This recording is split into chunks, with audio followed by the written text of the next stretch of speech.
வருஷம் முழுக்க லஞ்சம் வாங்குறது, ஊழல் பண்ணுறது, திருப்பதி உண்டியில் 10 லட்சம் ரூபா போடுறது. இவர் பெருமாளுக்கே நாமம் போட பார்க்குறாரு.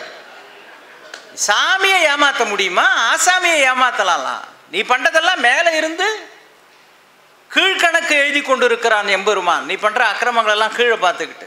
நாவுக்கரசு சுவாமிகள் பாடுவார், எம்பிரான் எழுதும் கீழ்கணக்கு. ஏமாத்திட முடியுமா? அன்னதானம் போட்டால் செஞ்ச பாவெல்லாம் சரியாக போயிடுமா? நாள்தோறும் சிவபெருமானுக்கு பூஜை பண்ணிட்டு அவன் காமனையே தன்னை எரித்தவன், அப்படிப்பட்டவனுக்கு பூஜை பண்ணிட்டு நீங்கள் இன்னொருத்தனுடைய மனைவியை எடுத்து வந்த அப்படின்னா இது நடக்காது. எனவே நோக்கம் சரியாக இல்லாத பொழுது உன்னுடைய செயல் உயர்ந்ததாக இருந்தாலும் சொல் உயர்ந்ததாக இருந்தாலும் எந்த காலத்திலும் அறத்தின் பார்வையில் அது அடிபட்டு போய்விடும் என்கிற மகத்தான ஒரு வாதத்தை ராவணன் மூலமாக கம்பன் நமக்கு சொல்லுகிறான். ரொம்ப அருமையாக பேசியிருக்கிறாங்க. அவங்களுக்கு ஒரு கைதட்டு தந்து பாராட்டவர். அருமை பெருமக்களே, 2வது சுற்றும் முடிந்திருக்கின்றது. இந்த பேச்சாளர் பெருமக்கள் நல்ல கருத்துக்களை வைத்தார்கள் என்பதை விட நீங்கள் இருந்து ரசித்து அதை கேட்டதற்காக நீங்கள் தான் உண்மையிலேயே பாராட்டுக்குரிய. கம்பனை நினைத்து பார்க்கிற பொழுது அவன் பாத்திரங்களை படைத்த விதம், இயக்கிய விதம், சொற்கள் எல்லாம் வால்மீகியினுடைய மொழிபெயர்ப்பு, அப்படியே அந்த பெயர்களைத்தானே வைத்தான் அப்படின்னாங்க. கம்பனுடைய சொல் என்று பார்த்தால் அவன் பெயர்களையே மாற்றுவதில் இருந்து தொடங்குகிறான். விரூபாட்சன் அப்படின்னு இருக்கிறத மகர கண்ணன் அப்படின்னு மாத்துறான். ருஷ்யசிங்க முனிவர்ன்றத கலைக்கோட்டு முனிவர் தமிழ் சொல்லா எழுதுறான். தசரதன் அப்படின்னு இருக்கிறத தயரதன் அப்படின்னு மாத்துறான். அகஸ்தியர் அகத்தியன், சீதா சீதை. கம்பன் பெயரளவிலேயே கூட அழகு தமிழை கொண்டு வந்து சேர்க்கிறான். இது நம்முடைய கலாச்சாரம், நம் பண்பாடு, இந்த மண்ணின் படைப்பா மாற்றம்.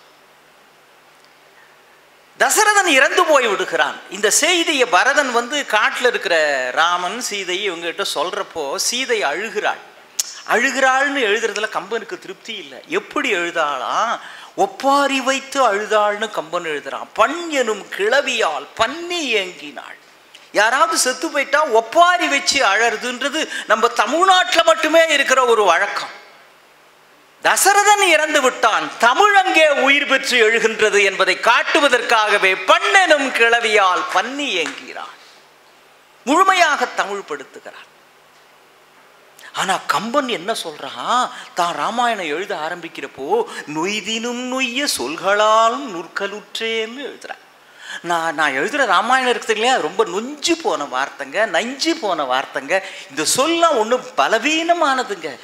நொய்வடைந்த வார்த்தைகளால் எழுதுகிறேன் என்கிறான். ஆனால் அதுதான் நொய்வடைந்த வார்த்தை இல்லை, தமிழே உய்வடைந்த வார்த்தையை உன்னதமான கம்பன் நமக்கு தந்திருக்கு. சொல்லு பேர்லயே கம்பனுக்கு ஒரு தனி மயக்கம் இருக்கு. சொல் அப்படின்ற அந்த சொல் பேர்லயே அம்பு எப்படி போச்சான்? சொல் ஒக்கும் கடிய வேக சுடுசரம். இரணியன் கேட்கிறான், எங்கடா இருக்கிறான் நாராயணன், சொல்லு பாப்போம்ன்றான். இவன் சொல்றான், பிரகலாதன் சாணிலும் உளன் ஓர் தன்மை அணுவை சத கூறிட்ட கோணிலும் உளன் இந்நின்ற தூணிலும் உளன் எங்கடா இருக்கான் நீ கேட்டியேப்பா, நீ சொன்ன சொல்லிலும் உளன். போப்பு தான் சொல்லுவார், உலக இலக்கியங்களிலேயே இப்படி நீ சொன்ன சொல்லில் கூட இருக்கிறான், கடவுள் இல்லை என்கின்ற சொல்லில் கூட கடவுள் இருக்கிறான் என்பதுதான் கம்பனுடைய கருத்து. நீ சொன்ன சொல்லிலும் உளன். குகன் அப்படியே நினைச்சு மயங்கிறது, அப்படியே நெகிழறது. எது தெரியுங்களா? காட்டு வேடன் நான், என்னை பார்த்து நீ என்னோட தோழன்னு சொன்னானே, தோழமை என்றவர் சொல்லிய சொல் ஒரு சொல் என்றோம். அது என்ன ஒரு சொல்னா ஒரு சொல், ரெண்டு சொல், மூணு சொல் இல்லை. தமிழ்ல ஒரு அப்படின்னா ஒப்பற்ற அப்படின்னு அர்த்தம். ஒரு திருமுருகன் அங்கு உதித்தனன் உலகம் உய்யன்னு கச்சியப்ப சிவாச்சாரியர். அப்போ ஒரு முருகன், ரெண்டு முருகன், மூணு முருகன் இல்லை, ஒப்பற்ற முருகப்பெருமான், அவனுக்கு ஈடு கிடையாது. அது மாதிரி என்னை பார்த்து ராமன் நீ என் நண்பன்னு சொன்னான்னா அது ஒப்பற்ற சொல் அல்லவா? தோழமை என்றவர் சொல்லிய சொல் ஒரு சொல் என்று. ராமனோட சிறப்பே என்ன அப்படின்னா, அவன் தென் சொல் கடந்தான், வட சொற்கலைக்கு எல்லை தேர்ந்தான். அவனுக்கு தமிழும் நல்லா தெரியும், சமஸ்கிருதமும் நல்லா தெரியும். நல்லா தெரிஞ்சுக்கிட்டு இந்த மொழி ஒஸ்தி அந்த மொழி மட்டம்னு பேசலாம். எனக்கு தெரிஞ்சதே அரைகுறை தமிழ், இதை வச்சுக்கிட்டு தமிழ் மாதிரி உலகத்தில் மொழி இல்லை பேசக்கூடாது. பாரதிக்கு 6 மொழி தெரியும். அவன் சொல்றான், சொல்லில் உயர்வு தமிழ் சொல்லே. அவன் சொல்லலாம், 6 மொழி தெரிஞ்சவன். யாம் அறிந்த மொழிகளிலே தமிழ் மொழி போல் இனிதாவது சொல்ற தகுதி அவனுக்கு இருக்கு. அப்படின்னா என்ன அர்த்தம்? ஏய், நீ மற்ற மொழியை மட்டம் தட்டு, அதுக்கு முன்னால எல்லா மொழியும் படிச்சு பார்த்துட்டு அந்த மொழியை பத்தி ஒழுங்கா தெரிஞ்சுக்கிட்டு மொழியை விமர்சனம் பண்ண. தமிழை மட்டுமே தெரிஞ்சுக்கிட்டு தமிழ் மாதிரி உண்டான்னு சொன்னீன்னா, ஒரு பெரிய தமிழ் அறிஞர் தான், யாருன்னு அப்புறமா சொல்றேன், அருமையான பேச்சாளர். அவர் தான் ஒரு தடவை சொன்னாரு, நம்ம ஹிந்தி படிக்காம போயிட்டோமே தம்பின்னாரு. ஏங்கய்யா, என்ன விஷயம்னு. நம்ம மட்டும் ஹிந்தி படிச்சிருந்தோம்னா வடநாட்டிலையும் போய் நம்முடைய தமிழ் இலக்கியங்களின் பெருமையில அவன் மொழியிலேயே அவனுக்கு எடுத்து சொல்லியிருக்கலாமே, ஹிந்தி படிக்காம போயிட்டோமே. என்ன வாதம் பாருங்க. ஹிந்தி படிச்சுதான் அவன்கிட்ட போய் இது எப்பேற்பட்ட தெரியுமா அப்படின்னு ஆத்தாகை வைத்தாகை அப்படின்னு அவன் பாஷையிலே பேசி அவனுக்கு உரைக்கிற மாதிரி சொல்லியிருக்கலாங்க. இப்போ நமக்குள்ள தானே சொல்லிக்கிறோம். அதுக்காகவாது மற்ற மொழி படிச்சு வச்சிருக்கணும். கம்பன் சொல்லுகின்றான், இந்த மொழியில் வருகிற பொழுது சகலத்தையும் இந்த மொழி மயமாக மாற்றுகிறான். தென் சொல் கடந்தான் வட சொற்கு எல்லை சேர்ந்தான். கம்பனுடைய சிறப்பு என்ன தெரியுங்களா? அர்த்தமே இல்லாத சொல் கூட கம்பன் கையில கிடைச்சதுன்னா அதுக்கு ஒரு அர்த்தம் வந்துடும். ராமன் புதுசா திருமணமானவன், சீதையோட தனிமையில் இருக்கிறான். இங்க தசரதன் அவையில ராமனுக்கு முடிசூட்டிடலான்னு முடிவு பண்ணிடுறான். சுமந்திரனை கூப்பிட்டு, நீ போய் ராமனை கூட்டுவான்றான். இப்போ சுமந்திரன் வருகிறான். இங்கே ராமன் சீதையோட தனிமையில் இருக்கிறான். தனிமையில் இருக்கிறப்போ சுமந்திரன் இது மாதிரி ராமன்கிட்ட நும்பி, கடலிடை கிழவோன் உண்டு ஒரு காரியம் வருக என்று அழைத்தன. உங்க அப்பா உன்னை கூப்பிட்டாருப்பா அப்படின்னானா. இவன் சொன்ன உடனே, உண்டு ஒரு காரியம் என்னலோடும் பெண்ணின் இன்னமுது அன்னவள் தன்னோடும் இருந்தவன் பொறுக்கன எழுந்து பொன்னெடும் தேர்மிசை போயினான்னா. உன்னை உங்க அப்பா கூப்பிட்டார் அப்படின்னா உடனே டக்குன்னு எழுந்தானான். அந்த பொறுக்குன்ற வார்த்தைக்கு அதுதான் அர்த்தம். பலார்னு ஒரு அறை விட்டான்றமே, பலாருக்கு என்ன அர்த்தம் வாங்கி பார்த்தா தெரியும். அது மாதிரி பொறுக்குன்னு எழுந்தான்னா உடனே எழுந்தானா. எந்த ராமன்?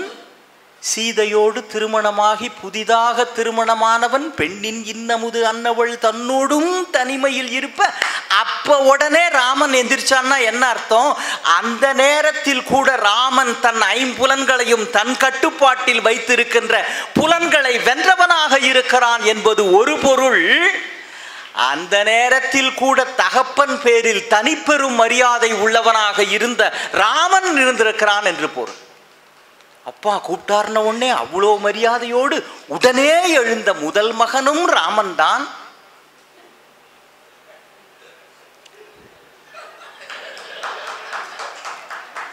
அதுக்கு பிறகு இன்னொருத்தர் இருந்துதான் எனக்கு தெரியல. அது ராமனுடைய சிறப்பு. எங்கே படுத்தான்னு பரதன் கேட்குறான் காட்டுக்கு வந்த பிறகு குகன் கிட்டக்க. அப்போ குகன் சொல்கிறான், அல்லை ஆண்டு அமைந்த மேனி அழகனும் அவளும் துஞ்ச. இங்கே தான்ப்பா தூங்குறாங்கன்னா. அதில் ஒரு அழகு பார்த்தீங்களா? ராமனை வர்ணிக்கிறப்போ அல்லை ஆண்டு அமைந்த மேனி அழகனும் ராமனை சொல்றான் 5 வார்த்தையில. சீதையை சொல்றப்போ அவளும் அப்படின்னு ஒரே வார்த்தையில முடிச்சுட்டான். ராமனை சொல்லுகிற பொழுது அல்லை ஆண்டு அமைந்த மேனி அழகன் என்று 5 பதங்களில் வர்ணிக்கிறவன், சீதையை வர்ணிக்கிற பொழுது பதப்பஞ்சம் வந்தது மாதிரி அவளும் என்று ஒரு வார்த்தையில் முடிக்கிறான் என்றால், இன்னொருவனுக்கு சொந்தமான ஒரு பெண்ணை பெண் என்கிற அளவில் மட்டும்தான் சொல்லலாம் என்பதை நாகரீகத்தை ஒற்றை வார்த்தையில் குகன் உணர்த்து. காட்டு வேடனிடத்தில் இருக்கிற பண்பாடு கூட சில நாட்டு மிராண்டிகளிடம் பார்க்க முடியவில்லை என்பதுதான் இந்த காலகட்டத்தின் வருத்தத்துக்குரிய விஷயம்.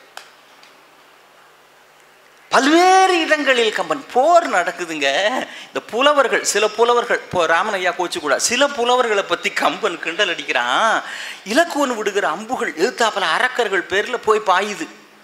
சில பேரை மட்டும் இந்த அம்பு காதை கட் பண்ணிடுதான். எல்லாரையும் அப்படியே கொல்லலை, எல்லாரையும் சாகடிக்கல. சில பேருக்கு காதை மட்டும் கட் பண்ணுது, சில பேருக்கு கையை மட்டும் கட் பண்ணுது, சில பேருக்கு காலை மட்டும் வெட்டிடுது, சில பேருக்கு தான் உயிரை வாங்குது. என்ன காரணம் அப்படின்னா, நீங்க எல்லா வீரர்களுடைய தரமும் ஒரே மாதிரி இருக்காது. ஒருத்தன் 10 பேரை போர்க்களத்தில் போட்டு தள்ளுறான் அப்படின்னா அவன் உயிரை எடுக்கலாம். சில பேர் ஏதோ ராவண வீட்டில் இருந்தால் வெட்டிடுவான்னு பயந்து போய் படையில் சேர்ந்துருப்பான். அவன் ரெட்டிங்க பார்த்தாலே பயப்படுற ஆள். சில பேருக்கு சிகப்பு நிறத்தை பார்த்தாலே தலை சுத்தம். ரத்தம் இல்லை, சிகப்பு நிறத்தை பார்த்தாலே ஒரு மாதிரி தலை சுத்தும், பயந்த சுபாவம். அப்படிப்பட்டவங்க இருப்பாங்கல்ல சில பேர். அதுவும் தனியாக ராத்திரியில் 2 பேர் தனியாக நடந்து போகிறப்போ பயந்த சுபாவம். அண்ணே அண்ணே ரொம்ப பயமாக இருக்குண்ணே, இருட்டா வேற இருக்கு. இருட்டாக இருந்தால் என்னடா நீ? இல்லைண்ணே அப்போலேருந்து ஏதோ சரக்கு சரக்குன்னு சத்தம் கேட்குதுண்ணே. அது நீ போட்டிருக்க செருப்பு சத்தம்டா, பேசாமல் வாடாங்க. இல்லைண்ணே போன வாரம் கூட இங்கே ஒரு கொலை நடந்துதாமண்ணே, இப்போ மறுபடியும் நடக்க போகுது, பேசாமல் வரையா இல்லையா? அவன் பயந்த சுபாவம், என்ன பண்ணுறது? அதனால் அவனை போய் உசுரை வாங்குறதுல அர்த்தம் இல்லை. அதனால் அந்த அம்பு என்ன பண்ணுதான், காதை மட்டும் கட் பண்ணிட்டு போயிடுதான். ரொம்ப அவன் விரலை மட்டும் கட் பண்ணுதான். இது எப்படி இருக்குன்னு கம்பன் எழுதினா, சிலவரை நாசி, சிலவரை செவி, சிலரை கழல், சிலர் கண் வாங்கும் தன்மை. இது எப்படி இருக்கான்?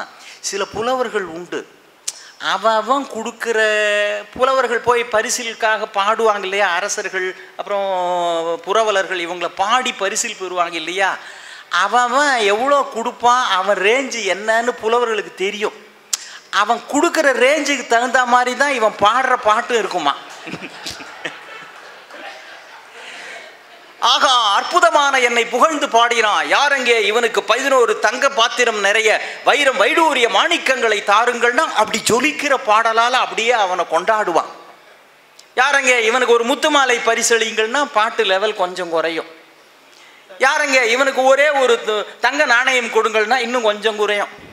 யாரங்க இவனுக்கு மத்தியானம் ஒரு தட்டு நிறைய தயிர் சாதம் கொடுங்கள்னா பாட்டும் அப்படி உப்பு சப்பு இல்லாமல் தயிர் சாதம் மாதிரி தான் இருக்கும். அவனவன் ஈரத்திற்கு தகுந்தார் போலத்தான். இந்த எம்ஜிஆர் அவர்கள் திரைப்படத்தில் நடிச்சுக்கிட்டு இருந்தப்போ கதாசிரியர் சண்முகம்னு ஒருத்தர் போகிறாரு, அவர்கிட்ட போய் ஒரு கதை ஒன்று சொல்கிறாரு. எம்ஜிஆர் உடனே ஆகா அருமையாக இருக்குது, இதை படமாக எடுக்கலாம், இதுக்கு இந்த படத்துக்கு டைட்டில் ஒன்று சொல்லுங்கள் அப்படின்றார். அவர் உடனே அண்ணே இதுக்கு 1000ல் ஒருவன் அப்படின்னு பேர் வைக்கலாம்னே அப்படின்றார்.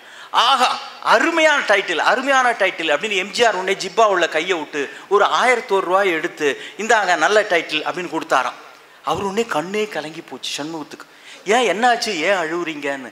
இல்லை 1000ல் ஒருவன்னு சொன்னதுக்கு 1001 ரூபா கொடுத்தீங்க, இப்படின்னு தெரிஞ்சிருந்தா 1000ல் ஒருவன்னா சொல்லியிருப்பேன், என்ன நம்பர்னு நாளைக்கு வந்து சொல்கிறான்ட்டு போயிருப்பேன். இல்லைன்னே 1,00,000ல் ஒருவன், கோடியில் ஒருவன், அவன் லெவலுக்கு தகுந்த மாதிரி தான். அவனவன் ஈரத்திற்கு தகுந்தார் போல் பாடல் தருகிற புலவனை போல் அவனவன் வீரத்திற்கு தகுந்தார் போல் உறுப்புகளை வெட்டி சிதைத்தன இலக்குவ நம்புகள்னு கம்பன் எழுதுறான்.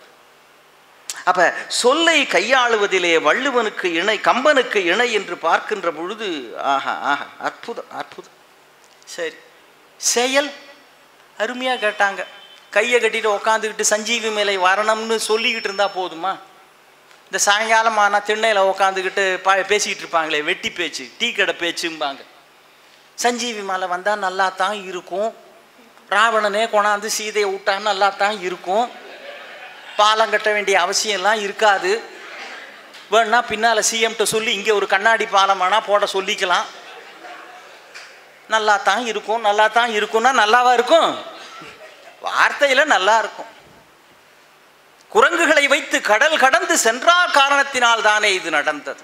5000 பாடல்கள் போர்க்களத்திற்குன்னே ஒதுக்குறான்னா அப்போ இது ஒரு ஆக்ஷன் பேக்டு லிட்ரேச்சராக காமிச்சாதான் அதில் ஒரு அழகு இருக்கும். நான் காட்டுக்கெல்லாம் போக மாட்டேன், இங்கேயே தான் உக்காந்துருப்பேன் ராமன் சொல்லியிருந்தா அறத்தின் நாயகன் பேர் கிடச்சிருக்குமா? 13 ஆண்டுகள் படாத பாடுபடுறான். இந்த அத்தனை விஷயங்களும் கடைசி ஓராண்டில் தான் நடக்குது. நம்ம ஞானசுந்தரம் ஐயா தான் கம்பன் கால வெளிச்சம் அப்படின்னு ஒரு நூல் எழுதியிருக்கிறாங்க, அதை படித்து பார்த்தீங்கன்னா தெரியும். 13 ஆண்டு காலம் காட்டில் நல்லா தான் இருக்கான். 14வது ஆண்டில் தான் நம்ம மேடம் என்ட்ரி தராங்க சூர்பனக, அதுக்கு பிறகு தான் எல்லா விஷயங்களும் நடக்குது. அப்போ சம்பவங்கள் என்று ஒன்று நடந்தால்தானே சார் ஒரு அற்புதமான காட்சி. அங்கே பேச்சே கிடையாது, ஒரு வார்த்தை. அந்த படலத்தை எடுத்து படித்து பாருங்க, ஒரு வார்த்தை கூட கிடையாது. இவளுடைய மூக்கை வெட்டிடுறானா, அவன் நேரடியாக ராவணன் கிட்டக்க போல. அதுக்கு முன்னால் கரதூஷணன்னு 2 பேர், தூடனன்னு கம்பன் அதையும் மாற்றிடுறான். 2 பேர்ட்டு போறா, அவளுடைய சகோதரர்கள், படை தளபதிகள். கரன் அங்கேருந்து வரான். இப்போ போர் நடக்குது. அருமை பெருமக்களே, ராமனுக்கும் கரனுக்கும் போர் நடக்கிற பொழுது ஒரு முக்கியமான காட்சி நடக்கிறது. இந்த காட்சியை வால்மீகியும் வைக்கிறார், கம்பனும் வைக்கிறார். கம்பன் எதையோ எடுத்தான், இதை எடுத்திருக்கலாம், வேணுட்டே கம்பன் வைக்கிறான். ஏன் தெரியுங்களா? இந்த போர் நடக்கிற பொழுது ராமன் கையில் இருக்கிற வில்லை கரன் உடைத்து விடுகிறான். இந்த கையில் இருக்கிற வில்லை உடைக்கிறதுன்றது ஒரு வீரனுக்கு மிகப்பெரிய தோல்வி. அது ஒன்றும் நம்ம வீட்டு அப்பார்ட்மெண்ட்ஸ் கீழே உட்காந்துருக்கிற அந்த வாட்ச்மேன் கையில் இருக்கிற ஸ்டிக்கு கிடையாது. ராமன் கையில் இருக்கிற கோதண்டம் என்பது சிவன் கையில் இருக்கிற திரிசூலம் மாதிரி, முருகன் கையில் இருக்கிற வேல் மாதிரி, பராசக்தி கையில் இருக்கிற அங்குசம் மாதிரி. அதை ஒரு பெரிய வீரன் உடைச்சாலும் பரவாயில்ல, கரண் ஒரு எக்ஸ்ட்ரா ஆக்டர் வந்து உடைச்சிட்டு போறானே, ராமனுக்கு களங்கம். ஏன்னா இதுல என்ன சிக்கல் இருக்கு? என்ன மாதிரி வில்லங்கம் முடிச்சவன் 108 கேள்வி கேட்பான். ஏய், உன்னால உன் கையில் இருக்கிற வில்லையே காப்பாற்ற முடியலன்னா உன்னையே நம்பி வந்திருக்கிற அந்த பெண்ணை நீ எப்படி காப்பாத்துவ? உனக்கு நல்லா போகணும், நியாயமா இல்லையா? உன் கையில் இருக்கிற வில்லையே உன்னால காப்பாற்றிக்க முடியல, உன் கையை பிடிச்சவளை நீ எப்படி காப்பாற்ற போற? இன்னொரு கேள்வி, உன் கையில் இருக்கிற வில்லையே காப்பாற்ற முடியலன்னா நாளைக்கு நீ அரசனானீன்னா நாட்டு மக்களை நீ எப்படி காப்பாற்ற போற? இன்னும் ஆன்மீகமா யோசிங்க. உன் கையில் இருக்கிற வில்லையே உன்னால காப்பாற்ற முடியலன்னா உன் பாதங்களை பற்றிய பக்தர்களை உன்னால் எப்படி காக்க முடியும்? கேள்வி வரும்ல சார். என்றாலும் கம்பன் இந்த காட்சியை வைக்கிறான், கொஞ்சம் மென்மைப்படுத்தினான். 1000 ஆண்டு கால இடைவெளி இல்லையா வால்மீகி எழுதி கம்பன் எழுதுறதுக்கு? ஒரு 1000 ஆண்டு இடைவெளி. அதனால கம்பன் கொஞ்சம் மென்மைப்படுத்தி உடைத்தான் அப்படின்னு வால்மீகி எழுதினதை கம்பன் உடைந்தது அப்படின்னு எழுதுறான். உடைத்தான்ங்கிறத மாற்றி உடைந்ததுன்னு ஆக மொத்தம் ஒழிஞ்சு போச்சு. ராமன் என்ன பண்ணானா, அவன் எழுத்தாப்புல வந்துடுறான், அந்த வில்லை அப்படி கையில் வச்சுக்கிட்டு நான் அப்படி இழுக்கிறான். முடிப்பன் இன்று ஓர் மொய்கணையால் என தொடுத்து நின்று தோல் ஊற வாங்கினான், இடிப்பின் ஓசை பட கடிது இற்றதுவே. பேரகல் வானிடை இடிப்பின் ஓசை பட கடிது இற்றதுவே. ஆகாயத்தில் இடி இடிப்பது மாதிரி இந்த வில் உடைந்து போய்விட்டது. வார்த்தையை கவனிச்சிங்களா? ஆகாயத்தை கம்பன் எப்படி சொல்றான்? பேர் அகல் வானிடைன்னு ஒரு வார்த்தை போட்டான். அகன்ற வானம், அது நான் சொல்றது. கம்பன் அகல் வானம் அப்படின்னு வினைத்தொகையில் எழுதினான். தமிழ் அறிஞ்ச பெரியவங்களுக்கு தெரிஞ்சிருக்கும். வினைத்தொகை அப்படின்றது 3 காலத்திற்கும் பொருந்தினாதான் அது வினைத்தொகை. இப்போ ஊறுகாய் அப்படின்னு சொல்றோம். ஏன்? பாட்டி போட்டப்போ அது ஜாடியில் ஊறிய காய். இப்போ அம்மாவுக்கு ஊறுகின்ற காய், நாளைக்கு மருமக வரப்போ ஊறப்போகும் காய், ஊறுகாய். சுடுகாடுன்றோம். ஏன்? தாத்தாவை சுட்ட காடு, அப்பனை சுடும் காடு, நாளைக்கு நமக்கும் ஒரு நாள் சுடப்போகும் காடு, சுடுகாடு. ஒரு பையன் சொல்கிறான், சார் எங்கள் அம்மா எங்கள் அப்பாவை திட்டுறப்போ கூட வினைத்தொகையில் தான் சார் திட்டுவாங்கன்னு. என்னடான்னு? அழுமூஞ்சி, அழுமூஞ்சி. கல்யாணத்துக்கு முந்தி அழுத மூஞ்சி, கல்யாணம் கட்டின பிறகும் அழுமூஞ்சி, புள்ள பிறந்த பிறகும் அழற மூஞ்சி, அழுமூஞ்சி, அழுமூஞ்சி. அகல்வானம்னு போட்டான். பெருமக்களே, 1993ஆம் ஆண்டு மேக்ஸ்வெல் என்கின்ற இத்தாலி நாட்டு விஞ்ஞானி ஒருவன் கண்டுபிடித்தான், இந்த ஸ்பேஸ் இருக்கிறதே இது விரிவடைந்து கொண்டே போகின்றது அப்படின்னு கண்டுபிடிச்சான். இது விரிவடைந்து கொண்டே போகிறது. நினைச்சே நம்மளால பார்க்க முடியும். ஆகாயம்ன்றதே விரிவடைஞ்சிருக்குது. இட் கீப்ஸ் ஆன் எக்ஸ்பேண்டிங் அப்படின்னு அவன் அறிவியல் பூர்வமாக கண்டுபிடித்திருக்கிறான். இன்றைக்கு ஒரு அறிவியல் மேதை கருவிகளை வைத்துக் கொண்டு தொலைநோக்கி பார்வையால் ஆராய்ந்து சொல்லுகிற அறிவியல் உண்மையை கவி சக்கரவர்த்தி கம்பன் வெண்ணெய் நல்லூரில் குடிசையில் உட்கார்ந்து கொண்டு தன் ஞான பார்வையினாலேயே முக்காலத்திலும் இது விரிந்து கொண்டே போகிற வானம் அகல்வானம் என்று வினைத்தொகையில் சொன்னார். பேரகல் வானிட இடிப்பின் ஓசைப்பட கடிது இற்றதுவே. இப்போதாங்க காட்சியே நடக்குது. ராமன் என்ன பண்ணானா, கையில் வில் சின்னம் என்றும் தனியன் என்றும் நினைத்திலன். நம்ம கையில் இருக்கிற வில் உடஞ்சி போச்சே, நம்ம தனியா இருக்கிறோமே அப்படின்லாம் ராமன் நினைக்கவே இல்லையா. மன்னர் மன்னவன் மரபினால் பின் உரத்தன் பெருங்கரம் நீட்டினான். பழக்கத்தினால ராமன் தன்னுடைய கையை பின்னால நீட்டினானா. என்ன பழக்கம்? அந்த காலத்தில் வீரர்கள் போர் செய்கிறப்போ அரசர்கள்லாம் இவங்க முன்னால் இருந்து அம்பு விடுவாங்க, பின்னால் ஒரு அசிஸ்டன்ட் இருப்பான், நிறைய ஆயுதங்களை அவன் வச்சிருப்பான். என்ன ஆயுதம் வேணும் அப்படின்னு இந்த அரசன் கேட்குறானோ அதை டக்கு டக்குன்னு பின்னால் இருந்து அவன் எடுத்து கொடுப்பான். ஏன்னா எதிர்த்தாப்புல இருக்கிற அம்பு போடுறப்போ இவன் கையில் ஒரு கத்தி வச்சிருந்தானா பிரயோஜனம் இல்லை, இவனுக்கு அம்பு தான் வேணும். அம்புனால தான் மறைக்க முடியும். அவன் கத்தியோட வர்றப்போ இவன் கையில் அம்பு இருந்தால் போதாது, அடிச்சிடலாம். குறி தப்பிச்சுன்னா பெரிய வாளால் வரான்னா இவன் கையில் கத்தி தான் கொடுக்கணும். இவனுக்கு என்ன வேணும்னு எடுத்து கொடுக்கறதுக்குன்னே பின்னால ஒருத்தன் இருப்பான். இப்ப பின்னால யாருமே இல்லைன்றது கூட ராமனுக்கு தெரியலையா? வில் சின்னம் என்றும் தனியன் என்றும் நினைத்திலன் மன்னர் மன்னவன் மரபினால் பின்வுரத்தன் பெருங்கரம் நீட்டினான். வருணன் வந்து இவன் கையில் வைத்த வில்லை வைத்து கொண்டு போர் செய்து கரனை முடித்தான்னு கம்பன் எழுதினான். எங்கேந்தோ திடீர்னு வருணன் வரான். அவன் வந்து இந்தா ராமான்னு ஒரு வில்லு கொடுக்குறான். அந்த வில்லை வச்சு போர் செஞ்சானா. விஷயம் புரியுதுங்களா? வாழ்க்கை என்னும் போர்க்களத்திலே உங்களுடைய ஆயுதங்கள் உடைந்து போகலாம், உங்களுடைய எதிர்பார்த்த திட்டங்கள் தோற்று போகலாம். ஆனால் நீங்கள் செல்லுகிற பாதை அறம் நிரம்பிய பாதையாக உங்களுடைய சொல்லும் செயலும் நோக்கமும் அறத்தோடு இருந்தால் ஏதோ ஒரு வகையில் உங்களுக்கான உதவிகள் வந்து கொண்டே இருக்கும் என்பதுதான் ராமாயணம் தருகிற செய்தி. நீங்கள் போகிற பாதை அறம் நிரம்பியதாக இருக்கிறதா? இதுல எந்த சொல்லும் கிடையாது. முழுக்க முழுக்க வாழ்ந்த வாழ்க்கை, செய்த செயல்கள். அது இப்பொழுது வருணன் வகையிலே. இவன் கார் வண்ணன் இல்லையா? மழை கடவுள் ஏன் வரான்? கார்மேக வண்ணனுக்கு மழை கடவுள் வந்து வில்லு கொடுக்கறதானே சார் பொருத்தமா இருக்கும். மை வண்ணத்து அரைக்கி போரில் மழை வண்ணத்து அண்ணலே உன் கைவண்ணம் அங்கு கண்டேன் கால் வண்ணம் இங்கு கண்டேன். அப்ப எந்த நிலையிலும் உங்களுக்கு ஏதோ ஒரு வகையிலே துணை இருப்பதற்கு நீங்கள் செய்த செயல்கள் தான் காரணமாக இருக்கும். கம்பன் காட்டுகிறான், ராமனை வைத்தே காட்டுகிறான்.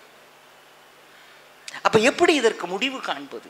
சொல்லும் அழகுதான், நோக்கமும் அழகுதான், செயலும் அழகுதான். தொடர்ந்து தொடர்ந்து தொடர்ந்து சம்பவங்கள், செயின் ஆஃப் ஈவெண்ட்ஸ் அவங்க சொன்னாங்களே, தொடர்ந்து தொடர்ந்து நடப்பதற்கு ஒரு செயல் தானே காரணமா இருக்குது. அதுல ஒன்றும் அந்த காலத்துல இந்த சீட்டு கட்டை வச்சு ஒரு விளையாட்டு விளையாடுவோம். இல்லை நீங்கள் நினைக்கிற விளையாட்டு இல்லை. இந்த சீட்டெல்லாம் அப்படி மடக்கி மடக்கி மடக்கி வரிசையாக வச்சுட்டு கடைசி ஒன்றை தட்டி விட்டால் போதும், வரிசையாக எல்லாம் விழும். நான் அதை தான் சொன்னேன், தயவு செஞ்சு என்னை சந்தேகமாக பார்க்காதீங்க. அப்படியே வரிசையாக விழும். அது மாதிரி கைகை கடைசி காடை அப்படி தட்டி விட்டா வரிசையாக அப்படியே விழுந்துக்கிட்டு போய் கடைசியில் ராவணன்கிற முதல் காடே விழுந்துருச்சான். இந்த செயல்தானே காரணம்.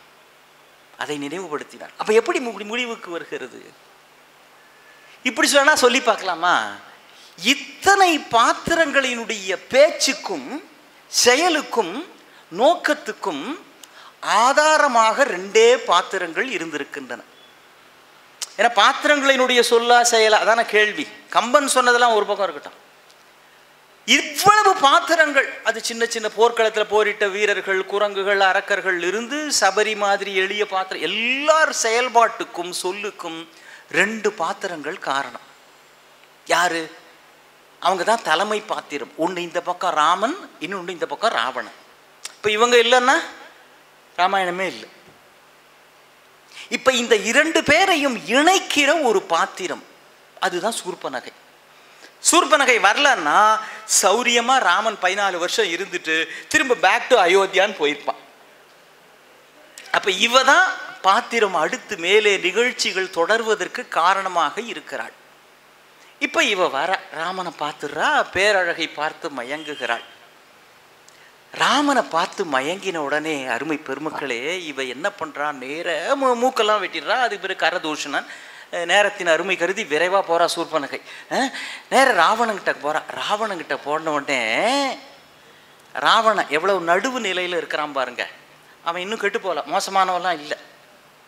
நீ கேட்கலாம், ராவணன் எப்படி, சூர்பனகை எப்படி, இவங்கெல்லாம் எப்படி பாத்திர அழகுக்கு காப்பிய அழகுக்கு காரணம்? மோசமானவங்களாச்சே, நோக்கம் தப்பு, செயல் தப்பு, இவங்க எப்படி அழகுக்கு காரணம் அப்படின்னா, இப்போ குதிரை அழகா கழுத அழகா அப்படின்னா குதிரை தான் அழகு. நீங்க கழுத அழகான்னு என்ன பார்க்கக்கூடாது. ஒன்று குதிரை அழகா கழுத அழகான்னா குதிரை தான் அழகு. இப்போ ஒரு ஓவியமா தீட்டுறாங்கன்னு வச்சுங்க, ஒரு அருமையான ஓவியரை வச்சு அவர் ஒரு கழுதை படம் வரைகிறார். அந்த கழுதையினுடைய அந்த அந்த தத்தித்தனமான பார்வை, அப்படியே சோம்பேத்தனமாக நிற்கிறது, குட்டிச்ச ஒரு பாத்தில் நின்றுக்கிட்டு இருக்கிறது, எங்கேயோ பார்த்துட்டு இருக்கிறது, இது எல்லாத்தையும் அந்த ஓவியத்தில் அவர் கொண்டு வந்துட்டார்னா அப்போ அந்த கழுதை தான் அழகு. நுட்பமாக பார்க்கறதுக்கு அசல் கழுதை மாதிரியே இருக்குதே அப்படின்னு நீங்கள் நினச்சிட்டிங்கன்னா அப்போ அது கழுதை தான் அழகு. ஓவியத்தில் எப்படி ஒரு தவறான அல்லது அழகற்ற ஒன்றை கூட அழகாக ஆக்க முடியுமோ, ஒரு காவியத்தில் கூட எதிர்மறை பாத்திரம் அது எதிர்மறையாக இருந்தாலும் காப்பியத்திற்கு அது அழகை சேர்க்கும். இப்ப ராவணன் இருக்கிறான், இரணியன் இருக்கிறான், அவனுடைய அந்த அகம்பாவம், மேட்டிமை, அவனுடைய வீரம், ஆண்மை, அறம் நிரப்புவதை எப்படி அறம் திரம்பி செய்வது, இதையெல்லாம் எப்படி கம்பன் காட்டுகிறான்னு படிக்கிற பொழுது காப்பியத்துக்கு அது அழகு. அந்த கேரக்டர் மோசமான கேரக்டர், ஆனா ஒரு வெள்ளைத்தாளில் கருப்பு மசியால் அழகான ஓவியம் வரைந்தால் கருப்பு மசிதான் அந்த அழகுக்கு காரணம். வெள்ளையை போய் களங்கமாக்கி அப்படிலாம் சொல்லக்கூடாது. தூணை பிளந்த உடனே இரணியன் வந்துடுறான். பிரகலாத சொல்றான், அப்பா அதை கும்பிடுப்பா, அதை கும்பிடுப்பா, அது உன்னை மன்னிச்சிருப்பா. இவன் கேட்டான், என்னது கும்பிடுறதா? இடுப்புல இருந்த வாழை எடுத்துக்கிட்டு அவன் சொன்னானா, இக்கேழில் கோளரியின் தோளையும் தாளையும் துணித்து இந்த நரசிங்கத்தோட காலையும் தோளையும் நான் வெட்டிட்டு உன்னையும் கொன்று, யாரு பிரகலாதன், உன்னையும் கொன்று என் வாளை வணங்குதல் அல்லால் இவன் தாளை வணங்குதல். தாளை வணங்குவது மகளிர் ஊடல் நாளிலும் என்னிடம் இல்லை. பெண்கள் காதல் கொள்ளுகின்ற பொழுது, ஊடலால் கோபித்துக் கொள்ளுகிற பொழுது சமாதானப்படுத்துவதற்கு காலில் விழுவார்களே, அப்பொழுது கூட நான் காலில் விழுந்ததில்லை அப்படின்னு பொய் சொல்றான் ராவணன், இரணியன். அப்ப அந்த அகம்பாவம் தன் கொள்கை தோற்றதுன்றத ஒரு தூணே நிரூபித்து விட்டதுன்ற பொழுத அந்த நேரத்தில் கூட முதலையும் மூர்க்கனும் கொண்டது விடான்கிற மாதிரி நான் இதை செய்தே தீருவேன்ற அந்த ஆணவம், அது காப்பியத்திற்கு அழகு. அப்படிப்பட்ட ஒருத்தன் இருந்தாதான் ராமனுடைய அழகுகள் வெளிப்படும். சார், கொஞ்சம் இந்த மாதிரி மசாலா விஷயங்கள்லாம் சேர்க்கிறப்போ தான் நல்ல விஷயத்தோட அருமை தெரியும். இப்போ சீரியல் ஏன் உருகி உருகி பார்க்குறாங்க நம்ம தாய்மார்கள்லாம்? சீரியலில் ரெண்டே வகை தான். மோசமான ஒரு குடும்பத்தை நல்லபடியாக மாற்றுறதுக்குன்னு ஒத்தி வருவா, நல்லபடியாக இருக்கிற ஒரு குடும்பத்தை நாசப்படுத்துறதுக்குன்னே ஒத்தி வருவா. இதுதான் எல்லா சீரியலும். அதனால தான் அதை அவ்வளவு ரசித்து பார்க்குறோம். நீங்கள் டிவியிலேயே பாருங்களேன், விதவிதமான சம்பவம் வரணும், விவாத அரங்கம்னு ஒன்று வரணும், 4 பேர் உட்காந்துட்டு காய்ச்சி மூச்சு அவங்க என்ன பேசுகிறாங்கன்னே புரியாதபடி பேசிக்கிட்டு இருக்கணும். அப்போ தான் நம்ம ரசித்து பார்த்துக்கிட்டு இருப்போம். அப்புறம் ஒரு சினிமா வரணும், அப்புறம் பிரேக்கிங் நியூஸ்னு ஒன்று வரணும், அப்புறம் ஒரு விதவிதமாக இருந்தால் தான் சுவாரஸ்யம். அதை விட்டுட்டு நல்ல விஷயமாகவே இருக்குன்னு வச்சுங்க. இப்போ காலையில் 5லிருந்து 6 ஆதிசங்கரின் அருள் உரை, 6லிருந்து 7 புத்தரின் பொன்மொழி, 7லிருந்து 8 ஔவை காட்டும் வாழ்வியல், 8லிருந்து 9 திருவள்ளுவன் காட்டுகிற தீர்க்கமான வாழ்வுன்னு இருந்தா டிவியை உடச்சிட்டு போயிடுவான் நம்பாள். அப்போ ஒரு நாளைக்கே தாங்க முடியலன்னா யுகம் யுகம் யுகமாக ஒரு காப்பியம் தாக்கு பிடிக்கிறது என்றால் அதை சாதித்தது இப்படிப்பட்ட எதிர்மறை பாத்திரங்களும் தான். இவன் நேர போறா ராவணனை பார்த்து ராவணன் கேட்டான், ஏய், இப்படி ஒன்ன சிதைக்கக்கூடிய அளவுக்கு நீ இடை இழைத்த குற்றம் என்னை? அவன் எவ்வளவு நடுவு நிலையில இருக்கிறான். நீ என்ன தப்பு பண்ண? ராவணன் தங்கைன்னு தெரிஞ்ச பிறகு ஒரு மனுஷன் உன்னை வெட்டுறான்னா நீ இடை இழைத்த குற்றம் என்னை? இவ சொன்னா, அது ஒன்றும் இல்லைன்னா, மின்னலில் இடை வாங்கி மூங்கிலில் தோல் வாங்கி தங்கத்தில் தேகம் வாங்கி ஒரு பெண் இருந்தால் அவள் பொருட்டினால் புகுந்தது. எப்படி பாலிஷ்டா வார்த்தையை பொருட்டா பாரு, அவள் பொருட்டினால் புகுந்தது. அவன் இப்பவும் இவ விரிச்ச வலையில விழல. சாதாரணமா கேட்டான், யார் அவள்? நான் ஏதோ ஒன்று கேட்டா இவ ஏதோ ஒன்று சொல்றாளே, யார் அவள் அப்படின்னா இவ ஆரம்பிச்சா பாருங்க. பெருமக்களே, யார் அவள் அப்படின்னு கேட்டா இவன் என்ன பதில் சொல்லியிருக்கணும் நியாயமா? ராமன் மனைவின்னு சொல்லியிருக்கணும். வக்கீல் சம்சாரம், டாக்டர் சம்சாரம், யாருங்க அந்த அம்மா? நம்ம என்ஜினியர் சம்சாரம், இப்படிதானங்க சொல்லுவோம். யார் அவள் அப்படின்னு அவன் சாதாரணமா கேட்கிறான். இவ ஆரம்பிக்கிறா பாருங்க, பார் அவள் பாதம் தீண்ட பாக்கியம் படைத்தது. அவ கால் படுறதுக்கு பூமி கொடுத்து வச்சிருக்கணும். அண்ணா, இந்த மகாலட்சுமின்னு ஒத்தி இருக்கிறாள் தாமரையில, தேவர்க்கு அணங்கு என்ன தாமரை இருந்த தையல் இவள் சேடியாம் தரமும் அல்ல. இவளுக்கு தோழியா இருக்கிற தகுதி கூட மகாலட்சுமிக்கு கிடையாதுன்னா இவ அவ்வளோ அழகு. கம்பன் வார்த்தையை கவனிங்க, தாமரை இருந்த தையல். தாமரையில இருக்கிறாளை மகாலட்சுமி, தாமரையில் இருக்கும் தையல் இல்ல, தாமரை இருந்த தையல். ஏன் இருந்த தையல்? இப்ப சீதையா வந்துட்டா, அதனால அவ அங்க இல்ல, அதனால இருக்கும் தையல் இல்ல, இருந்த தையல். இவள் சேடியாம் தரமும் அல்ல. அதுவும் தாமரையில கடல் இருக்கும். இவ முகம் இருக்கே அது தாமரை மாதிரி, கண்ணு இருக்கே அது கடல் மாதிரி. அப்ப தாமரையில கண்ணு இருக்கு இல்லையா? மைதீர் கஞ்சம் ஒத்த கஞ்சம் அளவிற்றேனும் வதனமே மைதீர் கஞ்சம் அளவிற்றேனும் கடலினும் பெரிய கண்கள். அப்போ தாமரையில் ஒரு கடல் இருக்கிறது அங்கதான் நான் பார்த்தேன். அது மட்டும் இல்லை, இந்திரன் சசியை பெற்றான். முருகனுடைய அப்பா இருமூன்று வதனத்தோன் தன் தந்தையும் உமையை பெற்றான். சிவனுக்கு பார்வதி கிடைச்சிட்டா. தாமரை செங்கணான் செந்திரு மகளை பெற்றாள். சீதையை பெற்றாய் நீயும். அவனுக்கு உமாதேவி கிடைச்சா மாதிரி, இவனுக்கு மகாலட்சுமி கிடைச்சா மாதிரி, இந்திரனுக்கு சசி கிடைச்சா மாதிரி, அண்ணா சீதையை நீயும் பெற்றாய்.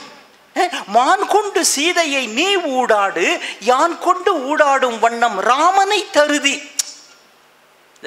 சொந்தக்காரங்களாம் சொத்து பிரிப்பாங்களே, சேலம் வீடு எனக்கு, ஏற்காடு பங்களா உனக்குன்ற மாதிரி, சீதையை நீ எடுத்துக்கோ, எனக்கு ராமனை கொடுத்துரு. அண்ணா ஏன்னா இதெல்லாம் மற்றையான் இனி உரைப்பது என்னோ நாளையே நீ காண்டும். நான் என்ன சொல்றதுக்கு, நீ தான் நாளைக்கே பார்க்க போறிய. இவன் பேத்தான் நாளை வரைக்கும் எதுக்கு லேட் பண்ணோம், நல்ல காரியம்லாம் இன்னைக்கே ஆரம்பிச்சிருவோன்னு இப்பவே புறப்படுறான். நாளையே காண்டும். கம்பன் எழுதுறான், நீண்ட மயிலுடை சாயலாளை வஞ்சியா முன்னம் நீண்ட எயிலுடை இலங்கை நாதன் இதயமாம் சிறையில் வைத்தான். கரனையும் மறந்தான், தங்கை மூக்கினை கடிந்து நின்றாள் உரனையும் மறந்தான், உற்ற மங்கையை உற்ற பழியையும் மறந்தான், வெற்றி அரணையும் காமன் நம்பினால் கொண்ட வரனையும் மறந்தான், கேட்ட மங்கையை மறந்திலாதான். இன்னும் பார்க்க கூட இல்லை, இந்த அம்மா கிளப்பி விட்டுருக்குது. கேட்ட மங்கையை மறந்திலாதான் இதயமாம் சிறையில் வைத்தான்னா என்ன அர்த்தம்? சும்மா கடந்த இவனை உசுப்பி விட்டு இவனுக்குள் ஒரு நோக்கத்தை உள்ளே உருவாக்கி விட்டாள் சூர்பனகை. மான் கொண்டு ஊடாடும் சீதை உனக்கு, நான் கொண்டு ஊடாடும் வண்ணம் ராமனை தருதி. அப்ப இவளுக்கும் ஒரு நோக்கம் வந்துருச்சு. ராமனுக்கு என்ன நோக்கம்? ராமனுக்கு என்ன நோக்கம்? ஐயா இன்னொரு 10 நிமிஷத்தில் முடிச்சிடுறேன். ராமனுக்கு நோக்கம் சீக்கிரம் முடிக்கணும் அப்படின்றது தான். அந்த ராமனுக்கும் சரி இந்த ராமனுக்கும் சரி தான், நேரத்தில் எதையும் முடிக்கணும். ராமனுக்கு என்ன சார்? ராமன் மனுஷனா பிறந்தான், நம்மள மாதிரி தான் வாழ்ந்தான், நம்மள மாதிரி தான் மறையிறான். சரி, அது ஒரு பக்கம் இருக்கட்டும். ராமனுக்கும் நமக்கும் என்ன வேறுபாடு? இதை தெரிஞ்சுக்கிட்டா போதும். அதுதான் கம்பன் விழாவினுடைய அடிப்படை நோக்கம். என்ன வேறுபாடு? அவன் கடவுள் அவதாரம் அதெல்லாம் விடுங்க. இந்த உலகத்தில் யார் ஒன்றை சொல்வதானாலும் செய்வதானாலும் அதற்கு அடிப்படையாக 3 விஷயங்கள் தான் இருக்கும். ஒன்று, அதனால் நமக்கு லாபமா நஷ்டமா? லாபம்னா செய்வோம், நஷ்டம்னா விட்டுருவோம். இல்லை அதனால் இன்பமா துன்பமா? இன்பம்னா செய்வோம், துன்பம்னா செய்ய மாட்டோம். அதனால் நல்ல பேரா கெட்ட பேரா? நல்ல பேர்னா செய்வோம், கெட்ட பேர்னா செய்ய மாட்டோம். இதுதான். இதுல 3 படிநிலை உண்டு. கஷ்டப்பட்டாலும் பரவாயில்ல, கொஞ்சம் பொருள் இழப்பு ஏற்பட்டாலும் பரவாயில்ல, நல்ல பேர் கிடைக்கும் அப்படின்னா உயர்ந்தவர்கள் அதை செய்வார்கள். இப்போ கம்பன் கழுத்து பெருமக்கள் எடுத்து இங்கே 50 ஆண்டு காலமாக நடத்தி வருகிறார்கள். கொஞ்சம் உடம்புனால சிரமப்பட வேண்டியிருக்கு, கொஞ்சம் பொருள் இழக்க வேண்டி இருக்குது.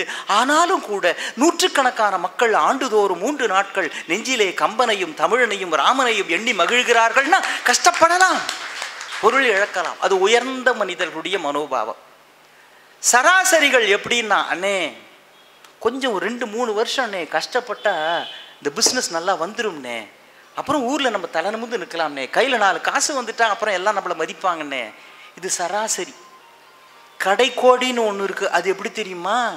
என்ன நஷ்டப்பட்டாலும் சரி, பேரே கெட்டாலும் பரவாயில்ல, எனக்கு சில சுகங்கள் இன்பங்கள் கச்சா போதும்.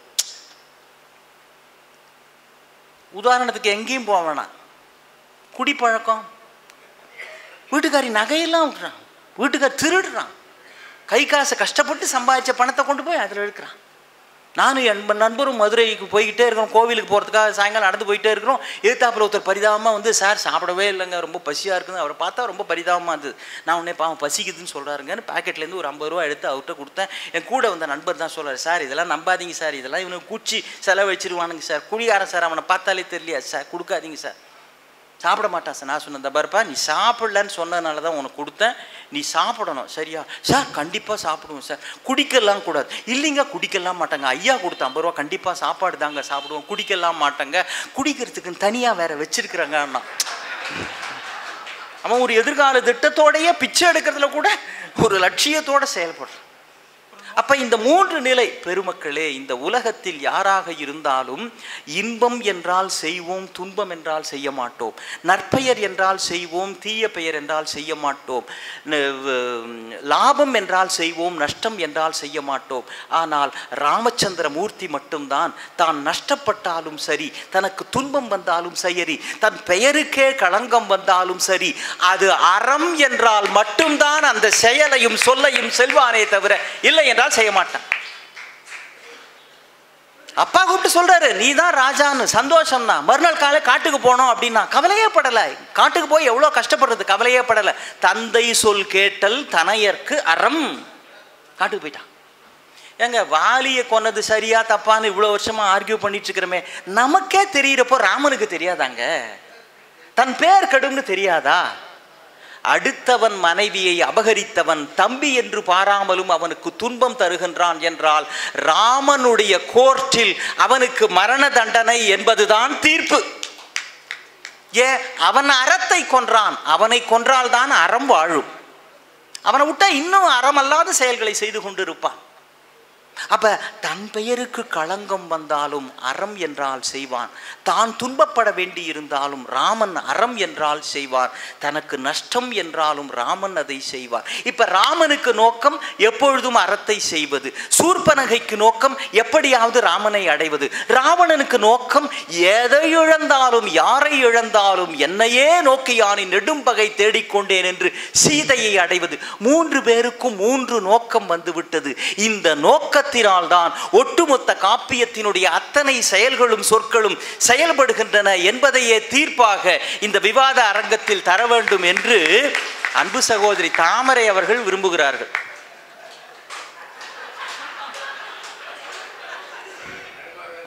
இவங்கெல்லாம் ஆனா எனக்கு என்ன தோணுது, நோக்கம் இருந்தால் போதுமா? அவங்க சொன்னாங்க, இப்படி சொல்றேன், நோக்கம் என்பது வெறும் நோக்கமாக மட்டுமே இருந்து விட்டால் நோக்கம் இருப்பதன் நோக்கமே அடிபட்டு போய்விடுகிறது. இல்லை அப்படி பார்க்காதீங்க, ஏற்கனவே நீங்க பசியில் இருக்கிறீங்க, நீ வேற குழப்பிக்கிட்டு இருக்கிறீன்னு.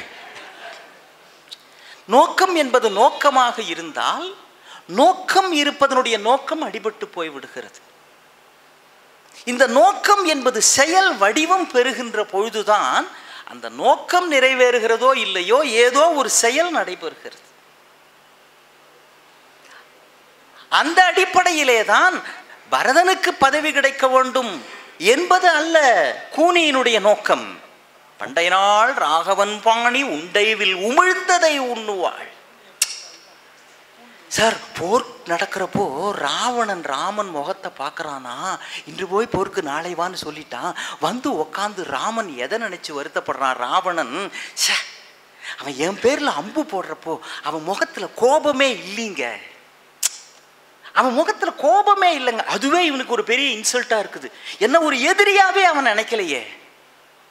வேற எப்படி நினைச்சானா, அன்னைக்கு கூனி முதுகுல அம்பு நுனியில மண் ஒண்டையை வச்சு அடிச்சப்போ இப்படி பேடிச்சா நிமிந்துருவான்னு நினைச்சு கூனி முதுகுல அம்பு போட்டப்போ அவன் முகம் எவ்வளவு குழந்தைத்தனமா சினமே இல்லாம இருந்தது.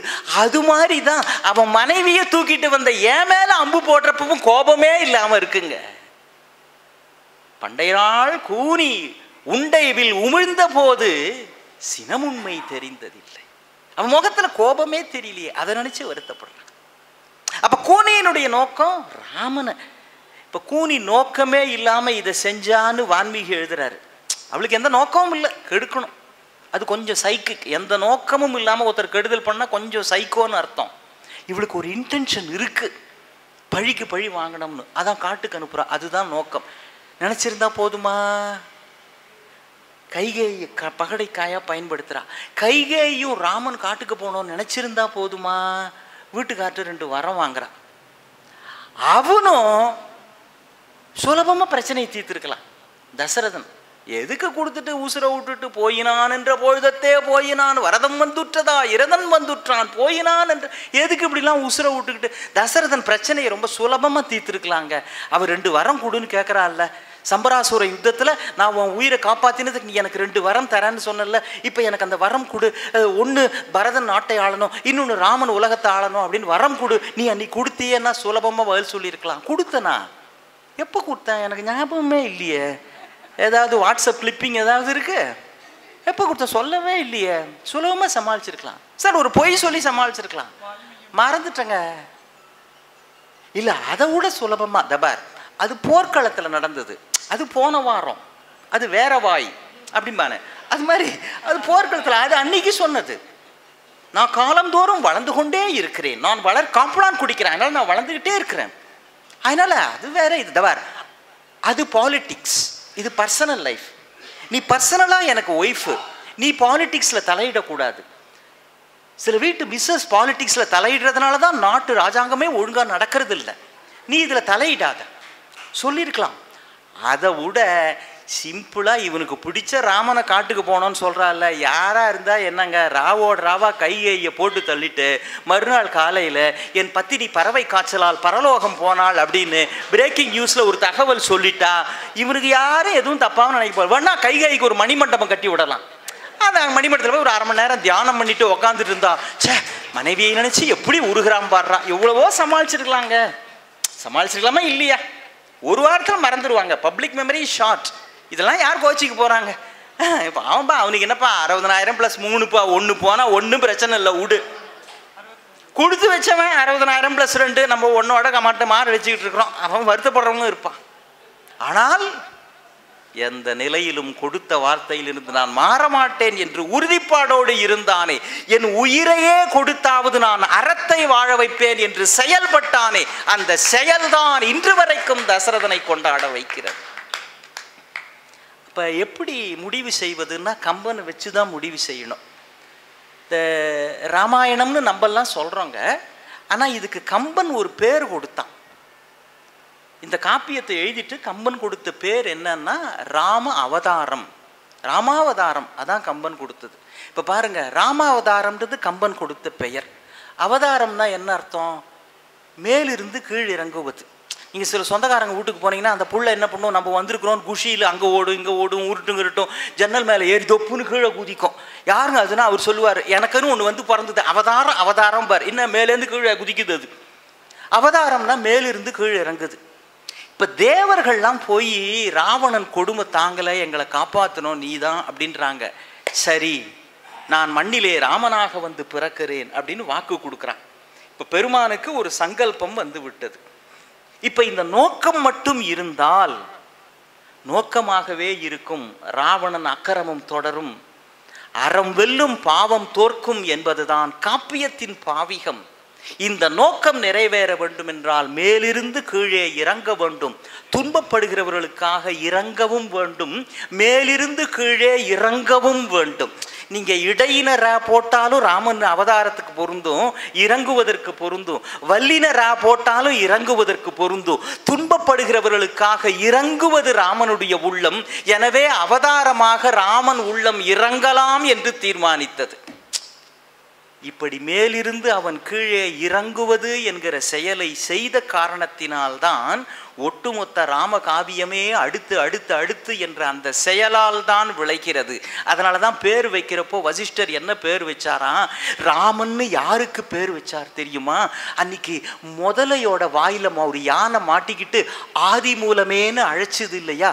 கராமலைய தளர் கைக்கறி எய்த்தே அரா அணை துயில்வோ என அந்நாள் விராவி அளித்தருள் மெய்ப்பொருளுக்கே ராமன் என பெயர் நிறுவினன். அன்னைக்கு முதல வாயில யானை மாட்டிக்கிட்டு ஆதி மூலமேன்னு இது சொன்னது